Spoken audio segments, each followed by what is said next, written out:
Welcome to Flat Earth Debate Live. I'm your host, Nathan Oakley, and if you are new to this channel, or you've not done so already, then be sure to subscribe, hit the bell notification icon and join button to become a Nathan Oakley 1980 channel member and keep up to date with the Flat Earth Debate. If you would like to support the channel, there is a super chat that runs alongside each of these shows while they are live, and there's also a PayPal, Patreon and crypto link in the info box below the video. Also below this video you can get £50 for swapping your UK electricity supplier to Octopus Energy, and this is a particular note if you drive an electric vehicle. Most importantly, if you'd like to join the discussion, simply mute the page you are currently watching, then click the link in the info box below this video to join the panel and express your views on the nature of Earth. If you do join, please don't swear. If you do, you'll be ejected, and if you are, please don't try to rejoin the stream using sock accounts. You'll be warmly welcome back on the next stream. Please also share the show on social media. Sharing the show obviously increases the live audience, but this in turn increases the chances of a more diverse panel, so please share the show on Facebook and Twitter. Now, we are joined by 10th Man, Neil, and a whole bunch of people in Discord, so welcome one and all. Good morning. Hey, good morning. Hey, good afternoon.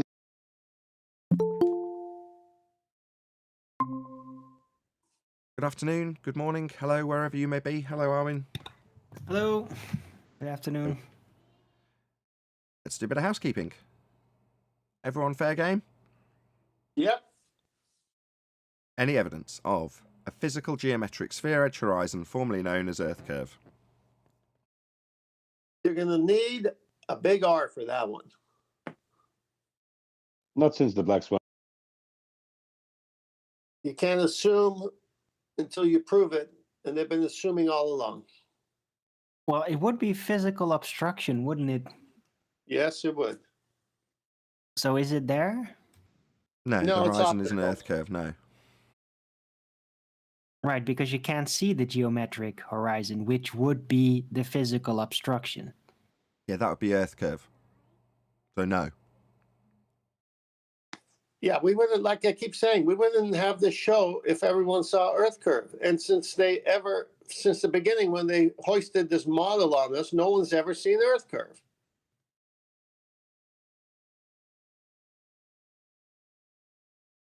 We all clear? You would also need 3 straight lines for geometric triangle. Yeah, well, we're not referencing anything in regards to that, but that is true. Well, he did have a right angle to that question. So if I had a basketball and I put, like, you know, the little Monopoly houses and hotels that you have when you're playing Monopoly, and I put a few of them on one side of the basketball, and then I go maybe not halfway, but maybe 3/4 of the way, and put some more houses on the other side of the basketball, there's a physical obstruction there, isn't there?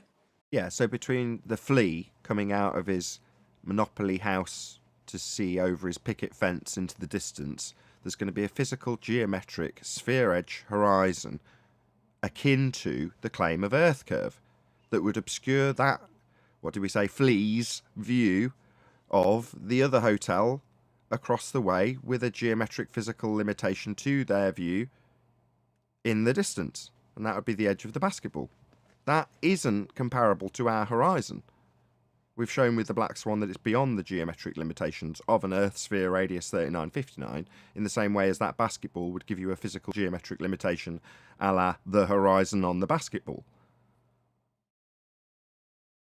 Oh dear. Well, it's even now with the sextant argument so strong, it is impossible for sextant to work off of a curved surface. In fact, you can't use a scale off of a curved surface to get an angle. I just have a quick word with Righteous. Are you going to hang around for a little bit, Righteous? I'd be very grateful if you did. No pressure. Yes. Woohoo! Thank you. I'm very grateful. I'm sure you'll appreciate why. Any evidence of axial rotation of the Earth-based variety?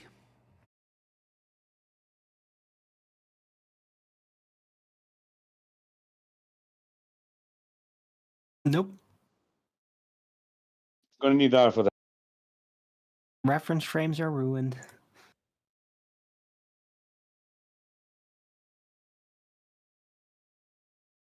Any evidence of the distance to the sun? It's over there. Try I that can again. see it. Any evidence of the distance to the sun? 3 AUs. 3 Arwinian units. Yes. 3 rainbows. 3 rainbows away and 1.5 moon away. Any evidence of a self-perpetuating molten iron core at the centre of a presupposed spherical Earth?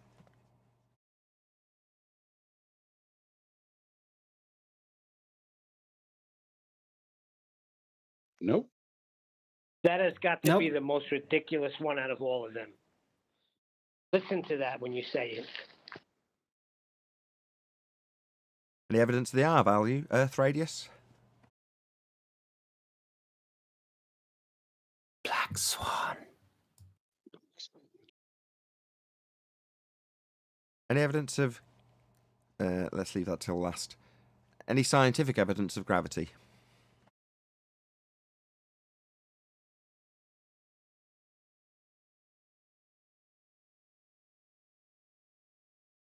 Well, you'd have to know what it is first. Now it's just a concept. Not scientific proof, no. One more time, Jorge. What do you mean? It's it. No scientific proof, no. They tell you what it is. It keeps you on the ground. It keeps you grounded.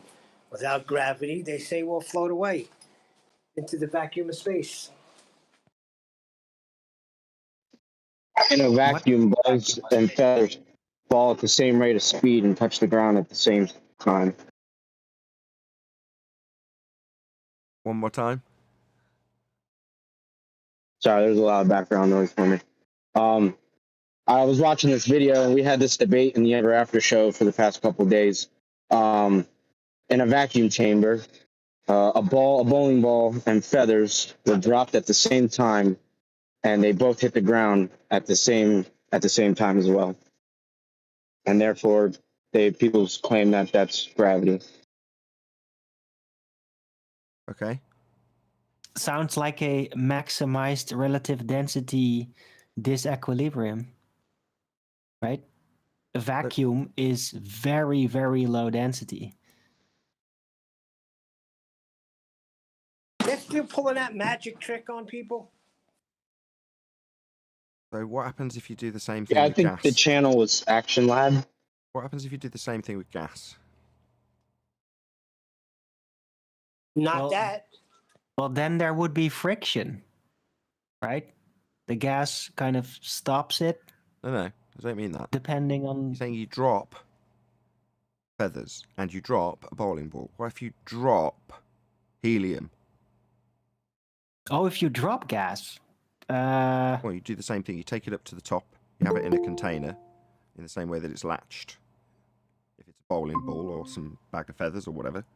Well, do the same thing but for the gas. Keep it in a nice container and then release it in the vacuum. What happens? Right.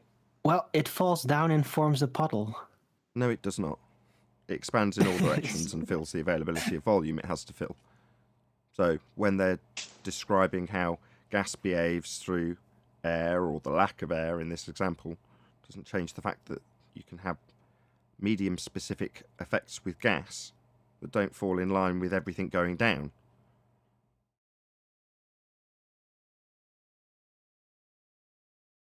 Gas debunks the idea that mass is attracting mass, because gas isn't doing that. I just want to see a photograph of a puddle of helium. Right. Well, you won't achieve that, especially not in their vacuum chamber. But in any sort of condition, that will be interesting. Right. You can introduce gas that's a very heavy or dense gas, and temporarily, if you introduce a high enough quantity of it low enough down, you can get it to temporarily appear like a puddle. Think of an example, dry ice. There you go. The problem is, Hold on now, Owen. The problem is entropy still rules. Eventually, that gas will disperse into whatever volume it's got.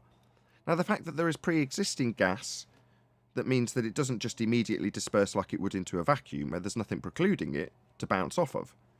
But given enough time, because there is gaps between every gas, it will disperse. That is the process of entropy. That gas will fill the space.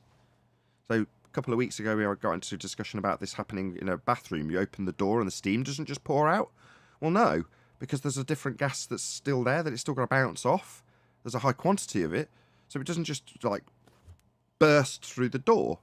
It's like there's an invisible barrier. Well, yeah, there's another gas in its way. So it will, over time, diffuse into that gas, disperse through the gaps in the other gas with time. That's entropy.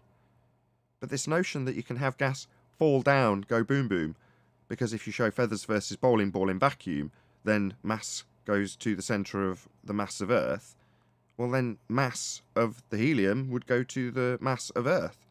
Obviously, if there's a vacuum, there's nothing precluding it from going down, go boom boom, but yet it just expands in all directions, debunking this notion. The only way you could form a puddle of helium is if you consider that it would form a puddle on the ceiling. Like if you release helium within a chamber filled with water or oil, then it's probably going to form a puddle at the ceiling of that chamber. And if you then turn around the camera, then it might actually look like, oh, it's like a puddle, except it's on the ceiling. Unlike a puddle, if you're talking about having something that it's going to displace, so you've got a cylinder and 90% of the cylinder is filled with oil, just for the sake of argument. And then at the bottom, you've got a valve that you can release helium in. And you're saying, well, I'll release helium into it. Well, presumably, in that scenario, you've already got a gas in the space. There's not a vacuum in that little gap. So it's got to displace something else, hasn't it? So in every scenario, you're just going to have that gas mixing with whatever gas is in the space that's up above whatever you're displacing it through to get that effect. But it's still going to mix with and disperse into all of the gaps in whatever space that there is, or perceived space, because there's still air in it, at whatever pressure you're at. So if you could hypothetically have a liquid that doesn't disperse into a vacuum, just to give the example, and then you could pump the air through it, and then miraculously the liquid which hadn't changed state and become a gas and filled the availability of volume in line with natural law, you filled that bit with helium, that empty space, then you just have whatever that space was filled with pure helium. Just helium. And it would, whatever the gap was, whatever it could fill, it would just fill it.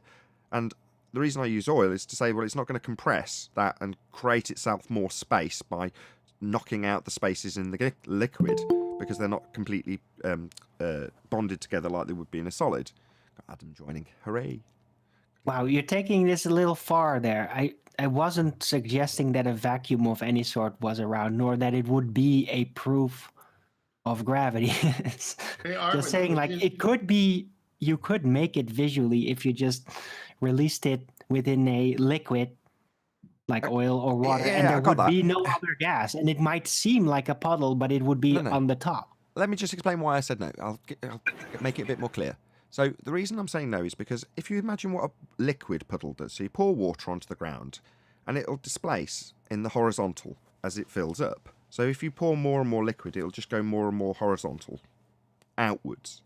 Now, that is not true when you try and say, well, you just get a puddle of helium on the ceiling. No, you don't. It doesn't hit the ceiling and then spread out horizontally along the ceiling. It fills whatever space it's got in whatever gap it's got between the ceiling and whatever's below it in that instance. So it's not like a puddle on the ceiling. No, you're getting it wrong. You're assuming that there is already other gases there. I'm saying if you release it in like a liquid-only room, no other gases. Yeah, of course, if there's other gases, it's going to mix. Yeah. No, I didn't. I gave a long disclaimer about how, notwithstanding that it would be, in your example, in a cylinder, some gases there, I said in a hypothetical scenario where the oil didn't just diffuse into the space, which it would if you tried to create a vacuum in a chamber with some liquid in it, but in a hypothetical scenario where you could just have a gap with nothing in it, i.e. a vacuum above some oil, It's just nonsense, violation of second law. But if you could, and then you just filled that space with helium, I went into a long disclaimer. Well, you just don't listen. I've seen. Look, have you ever been in a swimming pool and then you have like a ridge or something, and you blow bubbles up in that, right? And then it sticks. It sticks under there. Then you see, like, actually, you're seeing the water bordering, causing like a mirror-like reflection, right? That's kind of the scenario I had in mind. It's really not. It's not that useful important. You're for right. the- Okay, I'll give it you. Now you've explained it a bit better, but I had to give clarity to my objection, so it's all fair. All right. Both of you still had a container. Oh yeah, container. Of course. Absolutely. I had him. What do you want? A helium puddle? Yeah, Then but Adam said you you could have a Yes. helium puddle on the ceiling, and I'm like, no, puddles spread out sideways. You get helium puddles in all freshly filled up helium tanks. It's helium gas above it. There's a puddle of helium at the bottom. In the No, face on the shell. ceiling, not the what's it called? It's not hydrostatic because it's not static, right? But it's being pushed together at such high pressures that there's basically no gaps between the gas, so it then sort of has liquid-like behaviour.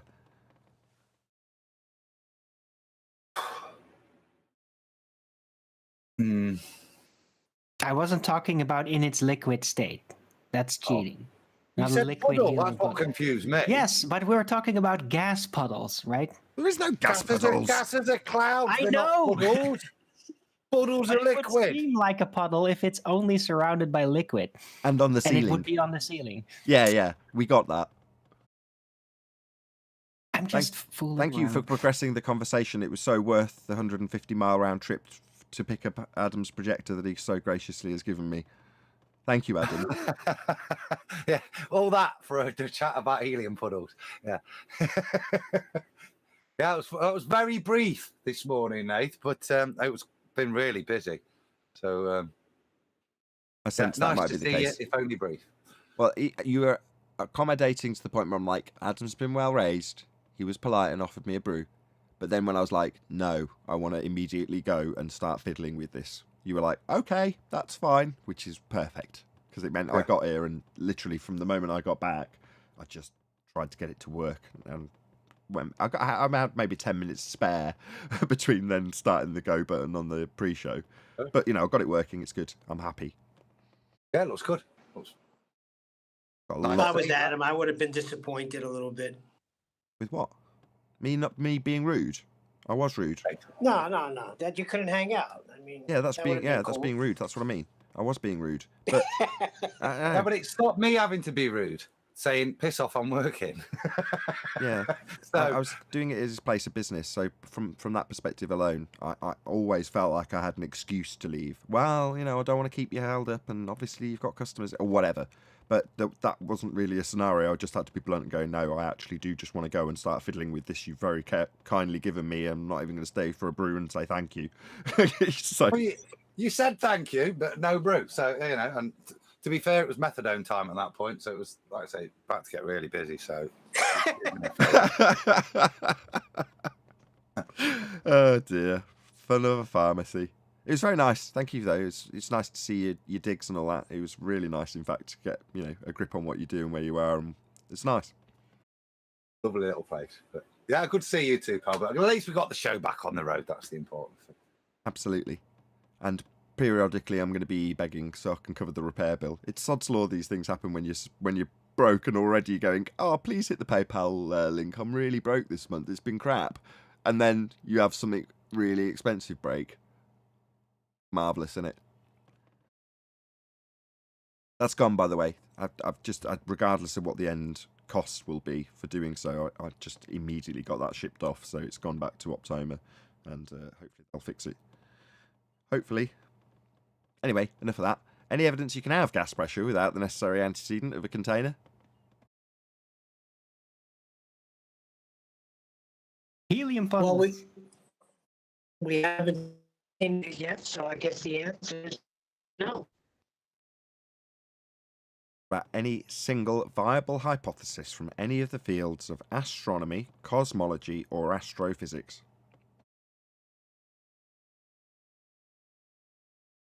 Dark matter.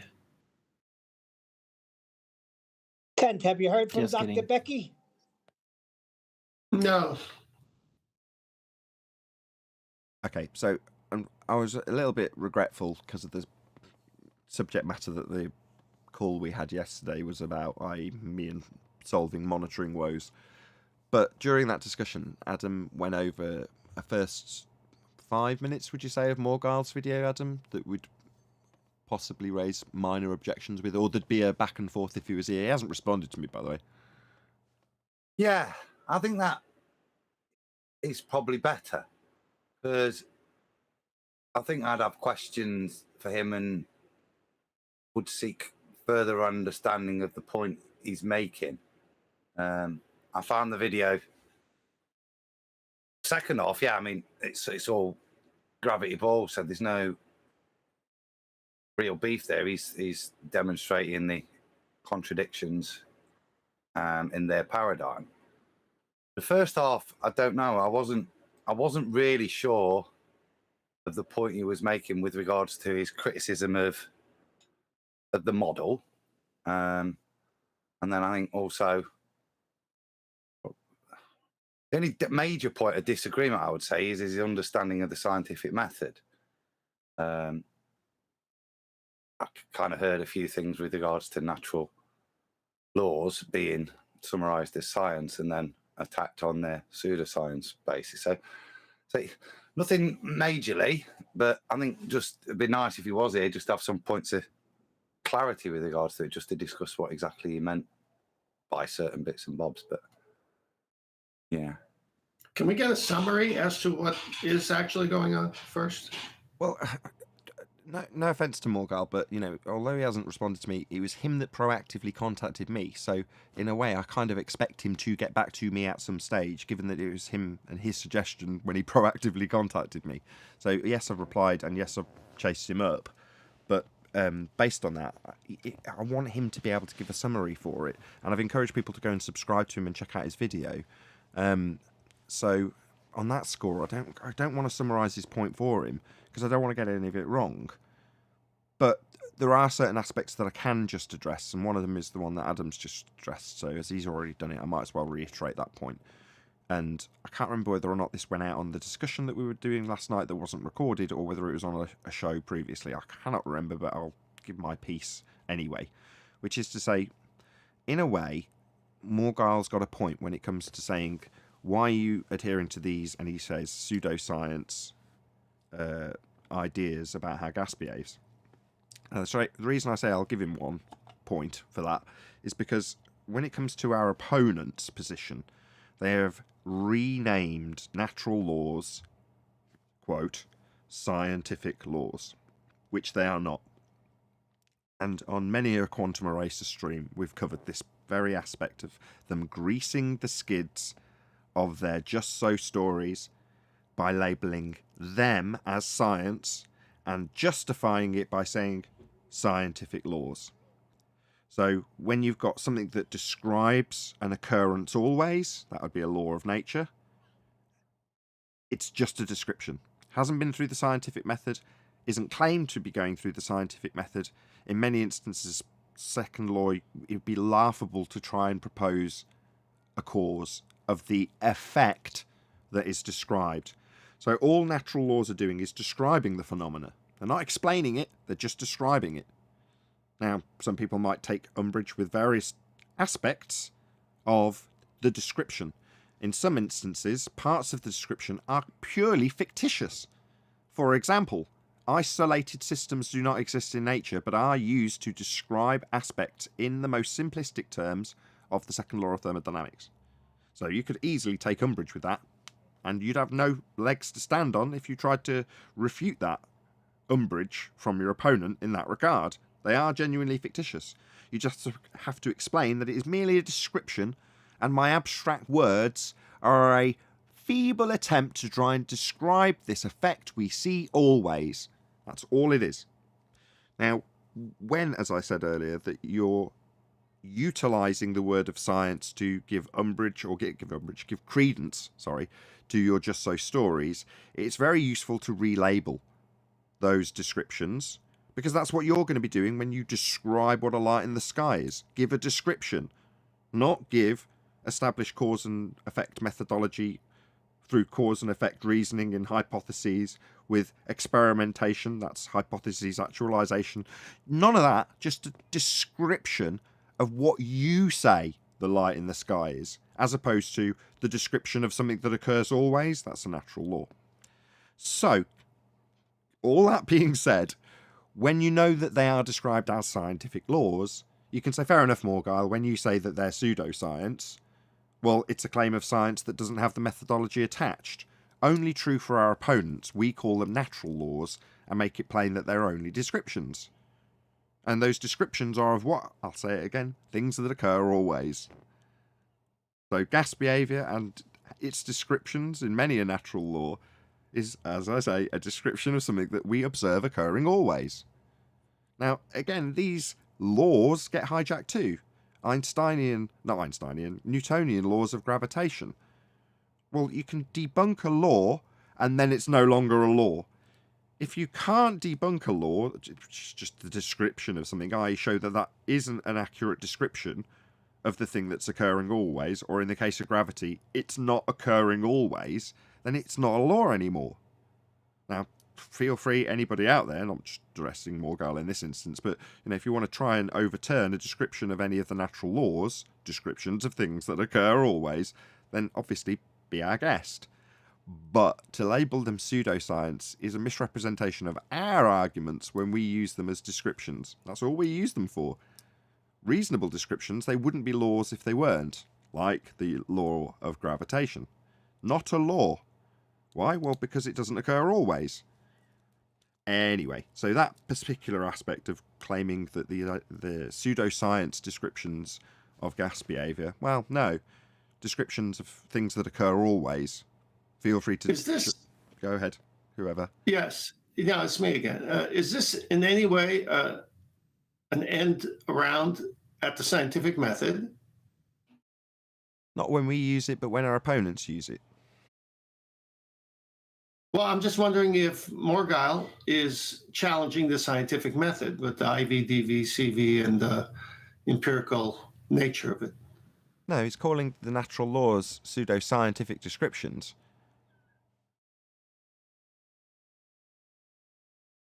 And who's made those claims? Ballers. So you could say, if you were being particularly aggressive with Morgile, you're misrepresenting our position here, mate. But I would hope it's actually a misunderstanding of who's making the incorrect claim about what a law is, and by nature of their need to hijack science for their just-so stories, effectively turning it into pseudoscience. In name only. If we take, for example, the law of entropy, the natural thing, is he challenging something about entropy? I think from what I saw, he appears to from what I heard, because he did mention Nathan and the crew with regards to this, I think the misunderstanding is he thinks that we think that natural laws are science, and that we're making a claim of science when we talk about a natural law or use a natural law as supportive evidence. I think he is assuming we're making a claim of science there, which I say is a misunderstanding from what I could tell. I don't see how anybody could think that, but anyway, we're very clear. Yeah, I've never heard anyone on the panel here ever say that.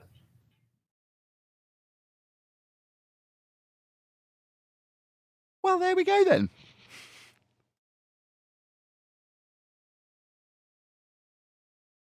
Get his ass on the show. Well, it's not the first time the ballers or anti-flat earthers are going to misuse science. Major universities still misuse science. Hold on, he's neither. I'm not saying he is. I'm changing over to how science is being misused all the time. Sucks to be on top. When you're the number one show, everybody comes after you. What are you on about? I don't know where that came from. That's technically Neil blowing smoke up his own ass. This gonna need a container for that. Neil, do you want something to beef about? There was one little line where Morgile says the power of a vacuum and shows a large container being crushed. They evacuate the container and then the air pressure crushes it. That would be the only thing that I think he missaid, where he stated that as look at the power of a vacuum. No power in a vacuum. Lots of power in air pressure. Is that like that railroad tank that had a little vacuum and it took all the air out and it just collapsed on itself? Is that what he's referencing? That's it, the railroad thing. Huh? Yeah, because of pressure. Because of pressure.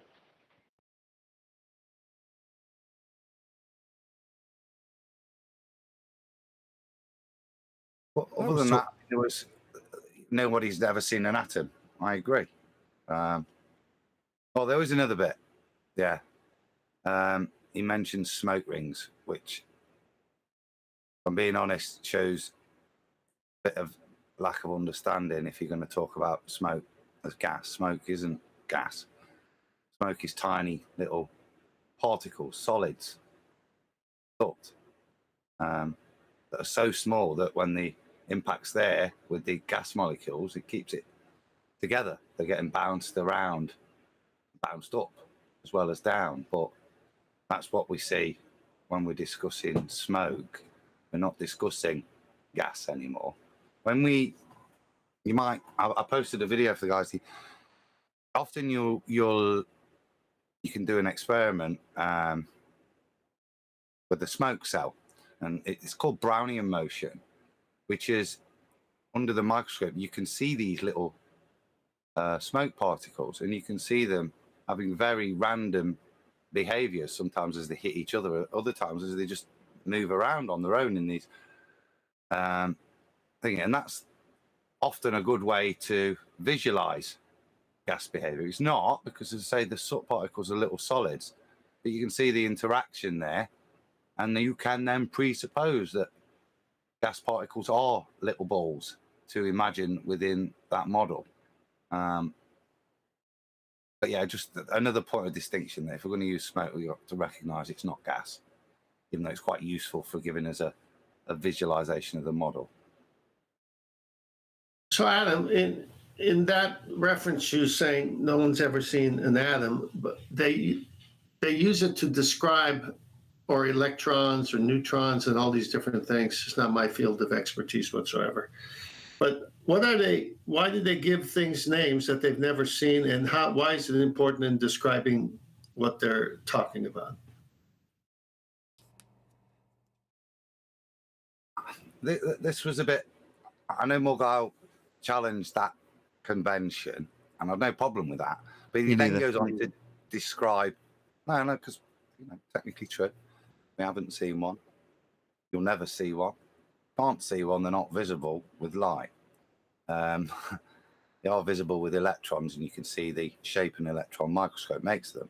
But I say the point. I've got no problem with challenging that model. But if you then go on and talk about units, however they are, little subunits, there was no alternative proposed. Just no, I don't think that's proven scientifically, which is fine. Which is yeah, I know. Yeah, absolutely no disagreement. But I'm not sure what the point is after that. After you highlight the obvious, may I? That this is, May I? Yes. Well, again, unless it's misrepresenting what we use the argument for. So, in years gone by, because it's probably been a while since we've discussed this, don't take this the wrong way, ballers. There is nothing wrong with models, right? Models are very useful. The problem is the reification of a model. So when we describe with a convention and abstract language, gas behaviour, we are just working within the convention ascribed to describe it. Within that convention. Okay? So within the convention we take aspects that are described, let's just say it's like bouncy balls. Give ballers a few things to latch onto here. Then you describe those bouncy balls flying in all directions. Right? Now gas isn't like bouncy balls.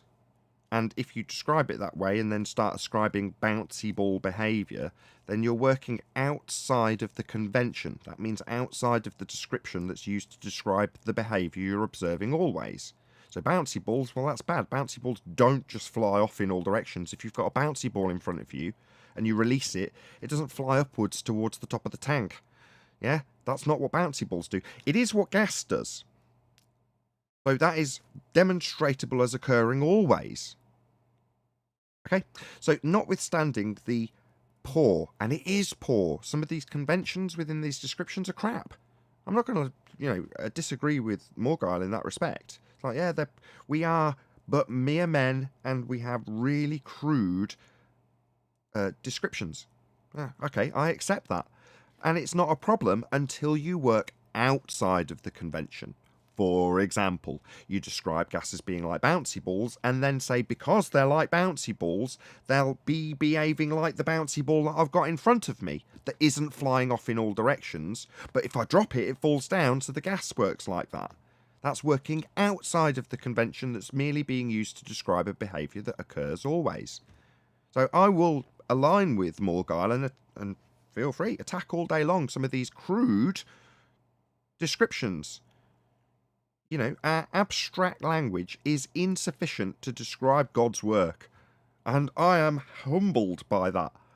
And I will align with him all day long and say, yeah, we could do with better descriptions. But the descriptions, if the abstract language improves, all it'll do is convey the information of what is occurring always better. But it's not going to change what's occurring always or give you the ability to work out a convention and then derive information to work outside of the convention you've used to describe it in the first place, which is what ballers do. So bouncy balls making gas go down, go boom, boom, working outside of the convention, describing gas as like little balls that fly off in all directions. That's just the description of what gas is doing when you're trying to describe what it does always. You've referenced in the past different gas laws. Where did they come from, and do they have merit? The laws are just description. I'll say it one more time. They're just descriptions of what is observed to occur always. For Well example, described, Nathan. Well described. PV equals nRT. We can figure out what the pressure would be, what the volumes would be, what the temperature would be. We can use all of these things, and they work within the convention. But as much as they work, at no point, no matter what numbers I put in, whatever I'm going to calculate, does it tell me why?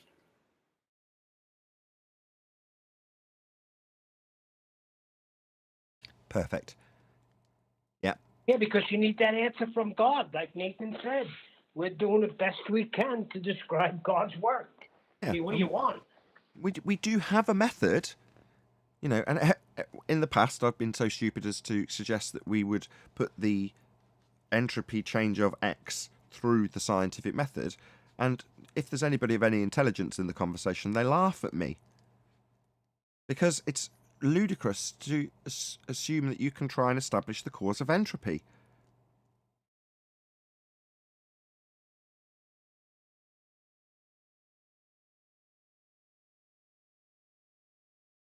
I'd love someone to try, though. Why does my tea get cold when I leave it on the side? Why don't I come back and it's boiling?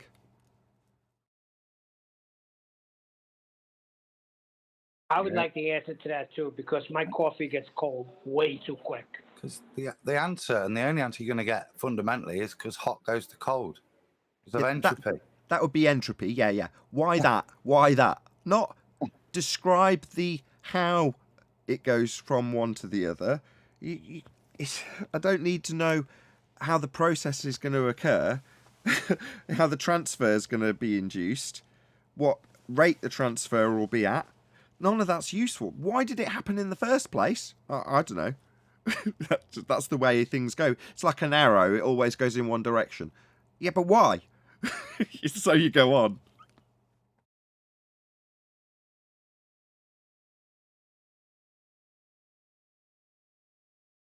Nobody's going to come up with the cause of entropy. And that was the end of the conversation when it came to looking at relative density.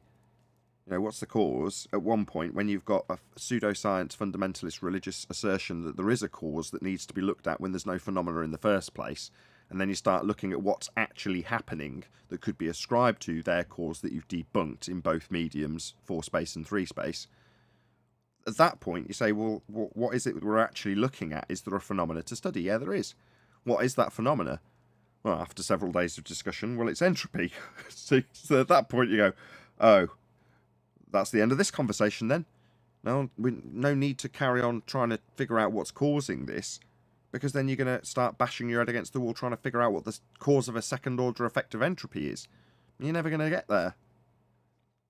At the beginning of that question, if you rewind any process, where do you end up?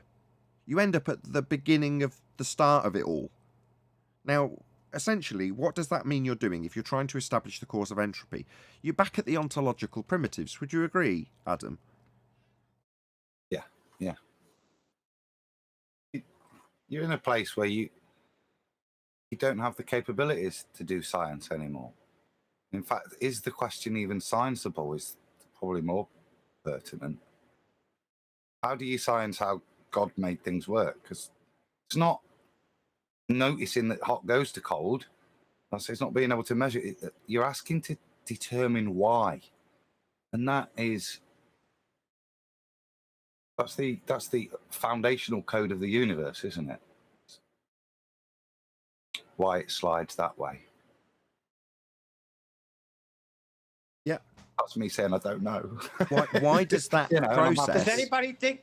Why does that process that would suggest a fundamental beginning, middle and end, with a description of it in between, why does what we actually experience remain in everlasting, beautiful harmony, ebbing and flowing, never reaching equilibrium? Why does that happen? You ever think maybe it's necessary? Hello? Absolutely, that's the world. We're just describing the whats and the ises of what we experience. Well, in some ways you could step back from that and go, wowee, how profound. So you're just naming stuff. Wow, great job. Now, it's useful when you want to describe how something occurs to someone else and you haven't got the words to do it because there's been no natural law in place to give you a description of something like entropy. Then, obviously, you know, it's the great minds of the people who first described that process. But all they did was describe the phenomena. Now, I'm not demeaning that, and I'm not decrying its useful nature, but it's not exactly hyper profound. You're not figuring out the whys and the hows. You're just describing the whats and the ises. And that's still foundation and so useful, because these things aren't, you just derive all these gas laws out of nowhere. They're derived out of experimentation, out of testing, yeah, to get to be able to make these statements. You don't just find natural laws. You still have to be empirical in your way you confirm them. But then within that confirmation, there are certain rules within the convention that you can then use in real life, safe in the knowledge that you know that gas will only ever expand into its volume. You're never going to have to worry if you're putting a hot air balloon up there that the air might just suddenly, if it went through some magnetic field, suddenly just run off the other way. Yeah, but there are certain inalienable truths, and we can use them.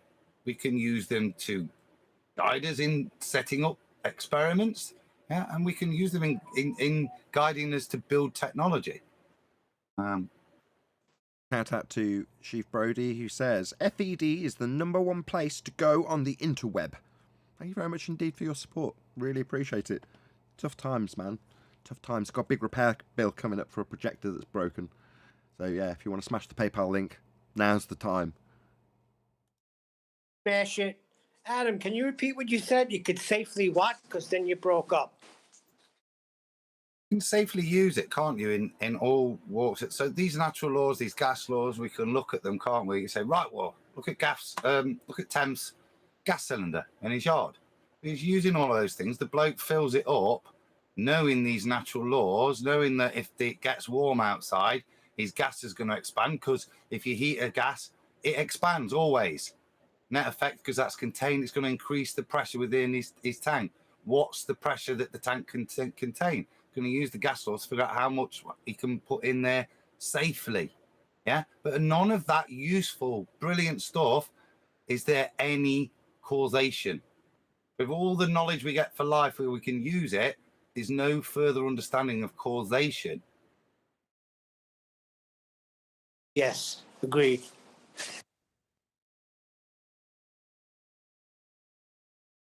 Any comment from Discord? Anybody want to add anything on this?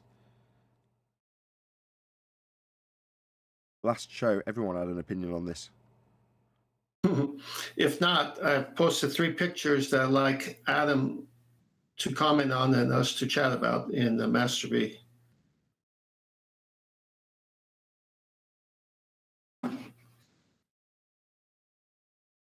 Okay, they're up, I think. Okay, you got the one with the 3. Is that the one everyone sees? Yeah, it's not going to be slick today. They're going to see the slides as I click them. I That's all right. can't fit it all on the screen without showing that bit. Yeah, we've got the pizza slice and then the 3 pizza slices. Yeah, exactly. There we go. I see it now on my iPad. So, Adam, do you see this? Yeah.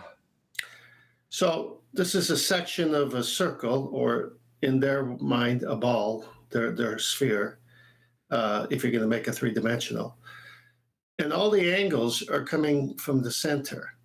And then here we have a chord and the surface where the arc would be, where you and I would be if we were on a boat with a sextant. It's got 3 different ways of looking at this. I'm going to have you explain with your mind what's happening here, and then I'll throw my 2 cents.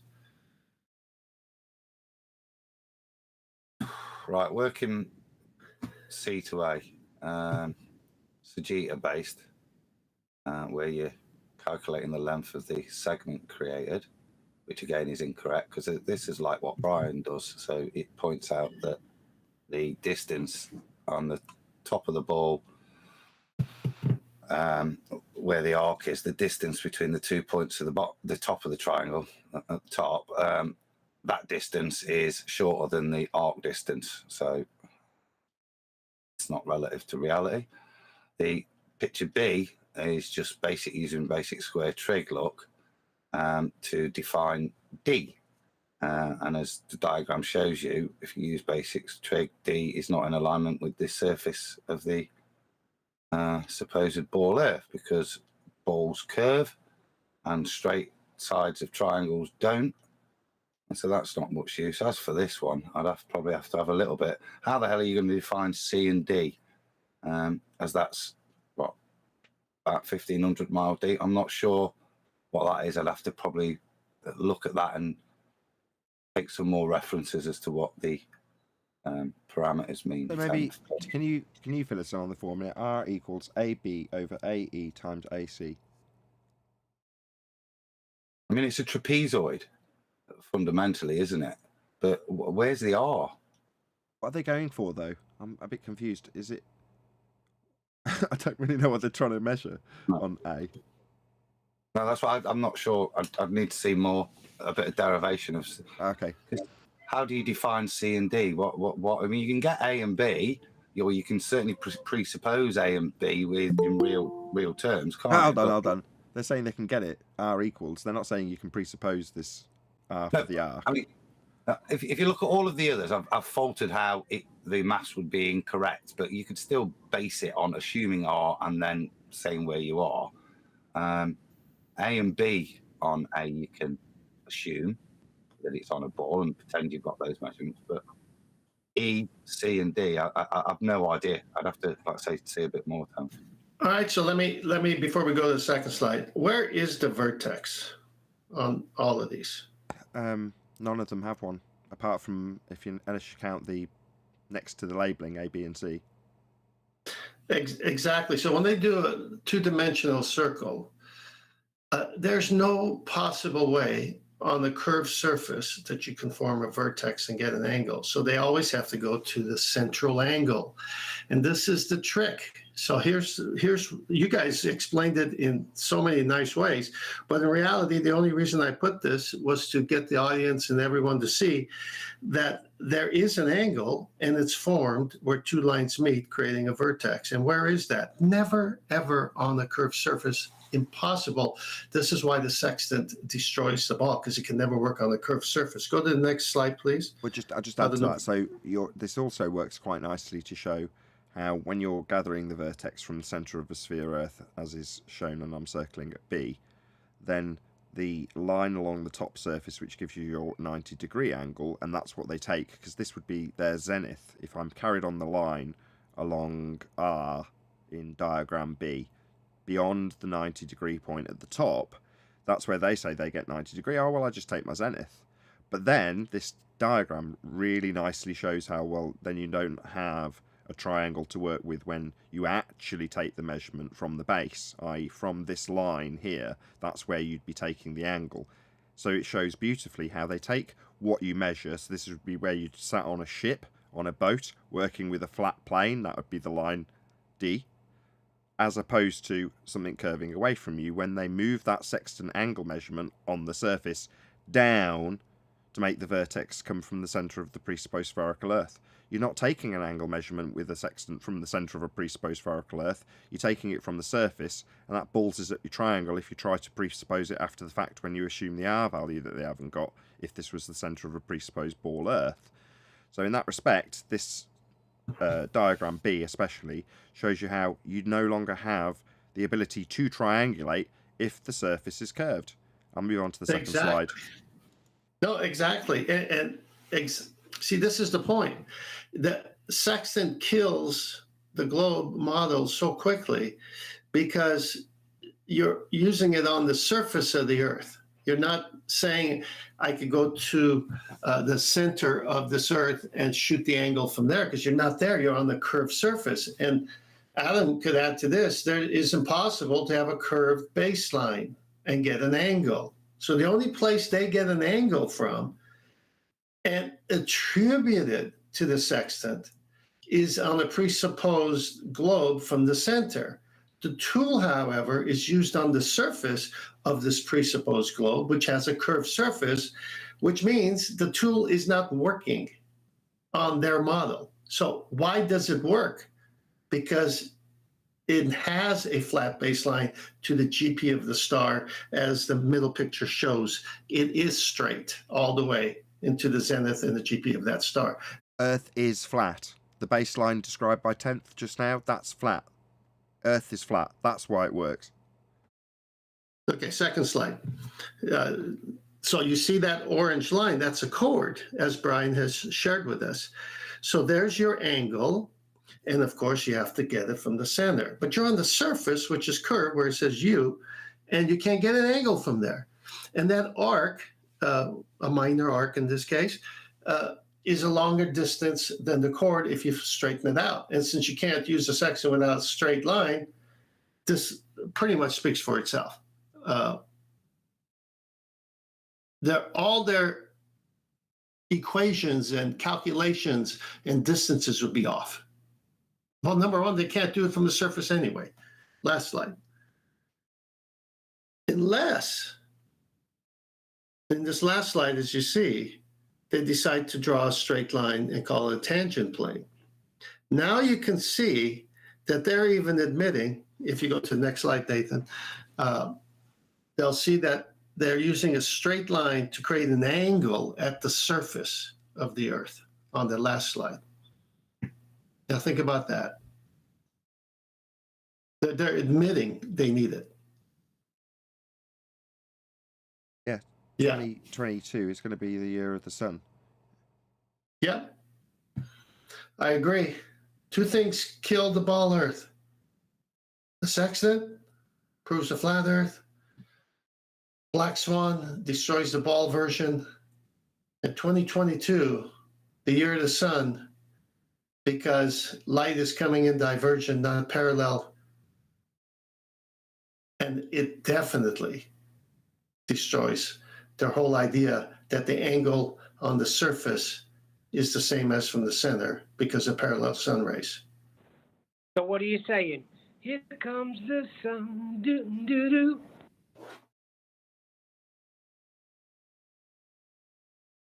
No, it's quickly over when you realize that they don't have a scale to measure an angle from a curved surface. They don't have a scale of whatsoever, a measuring scale. Sextant definitely can't do it. So how they do it? Well, they're all holding a sextant, which needs a flat baseline. So you can't say the sextant can work off of a curved surface because the tool itself can't function that way. That's why it's over right there when you describe what the sextant can do and what it cannot do. It only works because the Earth is obviously observably, measurably and navigatably flat. I've managed to hold off doing a bit of e-begging for the majority of the live show, but I will say I've had a bit of a disaster, and the projector that I got from a GoFundMe campaign a little over 2 years ago has had a major fault. So I've sent it off to repair, and I'm hoping that I'll get some, hopefully, financial help from people hitting the PayPal link in the info box below this video, which is a terrible thing to say as it's been a really crappy month, and over the last few shows I've been saying, hey, it's been a really crappy month, please support me via the PayPal link, and now I'm saying, please support me via the PayPal link because it's been a crappy month and sod's law, something has broken. With that said though, Adam Meakin was kind enough to actually give me a projector that I could use in the meantime and keep the show running, which is the most important thing. So I tripped over about 150 mile round trip to Adam's, and he was gracious enough to just hand me a projector, zero cost, and I just hooked it up and can now do this show. So I wanted to leave a little bit of time at the end of the live show to, most importantly, say a huge, massive, enormous thank you to everyone who's supported me up until now and given me the drive and motivation to solve this problem within 24 hours, quite literally. And of course, a massive thank you to Adam, who's actually made it possible to keep the show running, because without that second monitor, albeit with, I don't know, about 1 or 2/3 less real estate of screen pixel value to actually deal with the show, I can actually run a show in a limited fashion with a little bit of tweaking and a little bit of faffing here and there. So big thank you to Adam. Just say that again, Adam, thank you very much. Really do appreciate you giving me this projector, because we've actually got a show today. Absolute pleasure, mate. Well, Thanks, Adam. Yeah, us and the crew miss it more than you. You enjoy a day off. We're lost, so we resolved to try and fix it. It was lucky. You hit it right on the head when you lost. Well, I do enjoy a day off, but by the same token, I do want to. I've got a certain amount of commitment in myself because of the support I get to keep the show going out and go to the ends of the earth to actually achieve that. But I couldn't without people like Adam and without people like you in the audience right now, who will hopefully do exactly as I'm suggesting and smash the PayPal link, and then when the bill comes and I do get my projector back, that you all supported me and GoFunded me in getting it in the first place. God, this feels terrible. Anyway, e-begging where e-begging is needed, and that's what I've got to do. So if you can support me via PayPal, it would be really appreciated to hopefully keep that particular projector, which was very expensive, maintained in a hard month where I can't necessarily cover the cost of it. But in the meantime, we have got a show running, which is the most important thing. So another massive thank you to Adam, another massive thank you to everyone who supports me on PayPal and Patreon and in the super chats and all the rest of it. Hopefully I haven't missed anybody. If I have, I'm really sorry if I've missed your super chat, as I've got too many things on the screen to monitor it. I did catch one of them, but if anybody else has, I'm really sorry I didn't shout you out. Maybe I'll leave it as a comment after the fact. However, with that, I am going to say a huge, massive, enormous thank you to Discord and G+ Panels for making today's live show possible. And of course, a massive thank you to all of you for liking, commenting, sharing, subscribing, and all that good stuff. Stay tuned if you're watching on either Nathan Oakley 1980 or Nathan Oakley premiering streams, as there will be an after show to follow. I've been Nathan Oakley, and I will see you all in the next video.